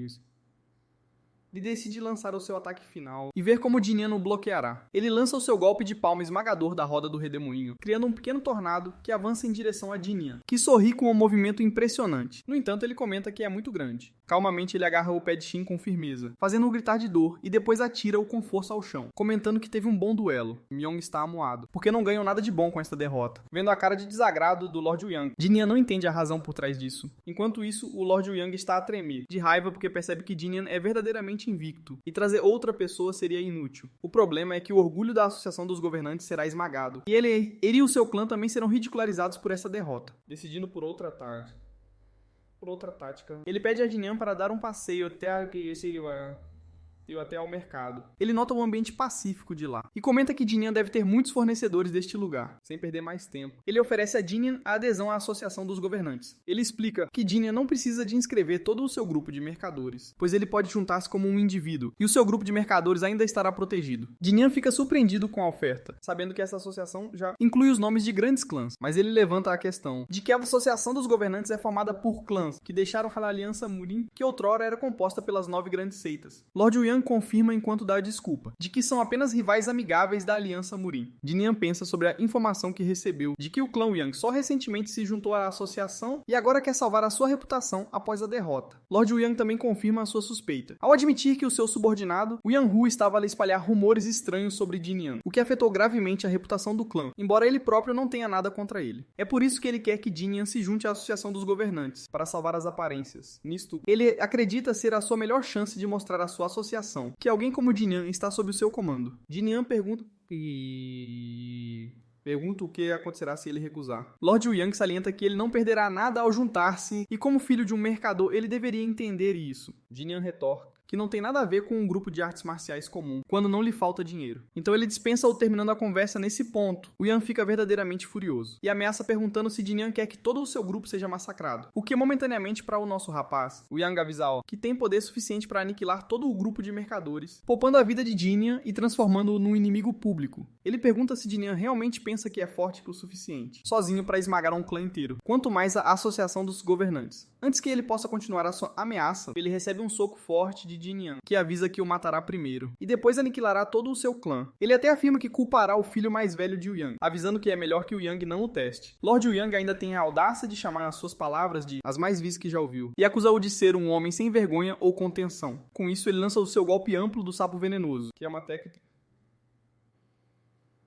que os especialistas, o Yang estão treinando usa. Contra líderes dos 4 grandes clãs. Ele está confiante de que mesmo com todo o seu poder, Jinian não pode resistir a este golpe, mas ele congela, quando percebe que Jinian está a emitir raios que estão a devorar o seu veneno. No momento seguinte, Jinian dá-lhe um soco tão forte que o Yang bate contra a parede e desaba no chão, tossindo sangue. Jinian comenta que o Yang é muito mais fraco do que finge ser. O Yang diz-lhe para o matar agora, porque não importa o resultado. Jinian se tornará um inimigo público ao fazer isto. E a Associação dos Governantes também virá virá atrás dele. Não importa o que aconteça, insiste Yang. Jinian definitivamente perderá. Ouvindo isso, Jinian aproxima-se de Yang, sussurrando sombriamente, que o fará arrepender-se daquelas palavras pelo resto da sua vida. Depois de um tempo, todos veem Jinian arrastar o Lord Yang pelos cabelos. Eles ficam chocados com a sua condição, especialmente os seus filhos. Myung protesta, mas Jinian manda-o calar, avisando que ele sofrerá o mesmo castigo que o seu pai. Outro filho preocupa-se com a vida do pai, mas Jinian responde que ele está vivo por enquanto, e ordena aos seus subordinados que preparem uma carruagem. O filho mais velho de Yang exige saber a sua razão para fazer tal coisa. Jinian responde que o pai deles ameaçou massacrar o seu grupo de mercadores e incriminá-lo como o culpado, o que deixa todos estupefatos. Então ele anuncia que vai à Associação dos Governantes para relatar o assunto ele mesmo. Ele pede aos guardas de Yang para virem com ele como testemunhas. Antes que ele possa continuar, Shin salienta que a Associação dos Governantes não tem uma sede. Ele informa-o que as reuniões são geralmente realizadas nas casas dos clãs, líderes. Desta forma, ele pode ir à propriedade do clã Moyang, que é a mais próxima. Com isso, ele ordena aos seus guardas e aos irmãos Yue para ficarem de olho no discípulo e nos filhos do Lord Yang. Depois ele vira-se para o seu irmão do meio e ordena-lhe que faça um relatório para submeter a Aliança Murin sobre o incidente de hoje. Eles então dirigem-se para a propriedade Moyang. Enquanto isso, na carruagem, o Yang está amarrado com cordas e pergunta sobre o seu destino. Jinian responde-lhe no momento seguinte. O Yang pede ao seu guarda para lhe trazer um pouco de água, pois está com sede. O guarda hesita sem saber se o nosso rapaz permitirá, mas Jinian, por outro lado, fica espantado que o próprio Lord de um clã esteja a pedir água, mas ele não obedece. Ele percebe que essa pessoa deve ser um assassino. Com isso, ele queima-o com o seu relâmpago. Então o condutor pergunta sobre o incidente, mas Jinian diz-lhe para continuar. Ele então vira-se para outro guarda e pergunta sobre a sua associação de assassinos. Ele explica que se chama Grupo de Assassinos Ouro e Prata, pois são geralmente categorizados por ranking de ouro ou prata, e ele próprio é um assassino de ranking prata. Jinian então pergunta ao Lord Yang sobre o custo de contratar tais pessoas, mas o Yang está relutante em responder. Então o nosso rapaz ameaça partir-lhe partes do corpo, o que o força a obedecer. Ele admite que pagou 800 Nyang, muito mais caro do que a sua taxa habitual, mas o nosso rapaz salienta que não valeu a sua vida, porque o líder do grupo de assassinos deveria matá-lo, depois de massacrar todo o grupo de mercadores. Matar assassinos, ele explica, é a maneira usual dos clãs encobrirem as suas mãos sujas. Ele acrescenta que esta é a forma típica dos clãs limparem os seus rastros. Dessa forma, a sua vida não vale mais do que 800 Nyang, e ele aconselha o assassino a treinar mais, para aumentar o valor da sua vida. Jinian muda o seu tom, dizendo que alguém que mata pessoas por dinheiro não deveria ser chamado de humano de todo, e ele até aplaude sarcasticamente pelo propósito de vida do assassino. Então ele aponta casualmente que o grupo de 3 assassinos deles agora tem um ferido morto.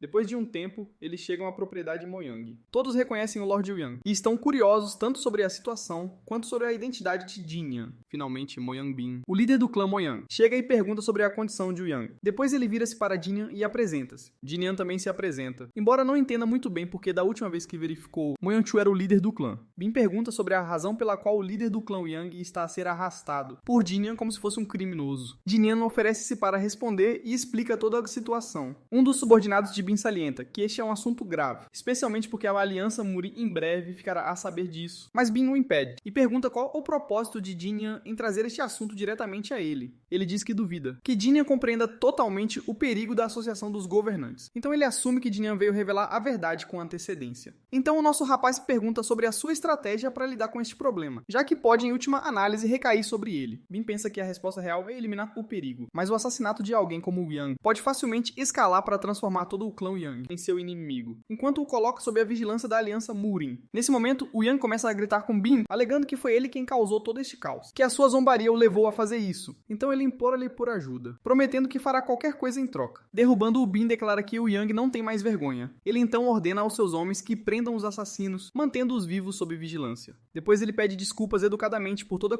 a confusão causada por o Yang, assegurando que a Associação dos Governantes não apoiará mais o clã. Depois ele convida Jinian para se juntar a ele para uma refeição, e Jinian concorda. Depois de um tempo, a refeição é posta à frente de ambos, e Jinian come satisfeito. Enquanto isso, Bin nem consegue entender como alguém como Jinian, que derrotou o patriarca do clã Yang, pode existir.